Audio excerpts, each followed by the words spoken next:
وہ کتنا خوش نصیب ہے کہ جو قیامت میں اللہ کے رسول کے ساتھ آپ کے درجے پہ موجود ہوگا. جس مقام پہ اللہ کے رسول ہیں اسی مقام پہ ہو. لیکن اس خوش نصیبی کو حاصل کیسے کیا جائے؟ روایت ہے امام موسی کاظم علیہ السلام سے کہ آپ نے ارشاد فرمایا کہ اللہ کے رسول صلی اللہ علیہ وآلہ وسلم نے اپنے شہزادوں کا امام حسن امام حسین کا ہاتھ تھاما اور یہ بات کہنے لگے کہ من احب ہذین الغلامین، کہ جو ان شہزادوں سے محبت کرے،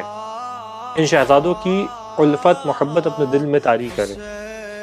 وَأَبَاهُمَا، نہ صرف ان سے بلکہ ان کے بابا سے بھی محبت کرے،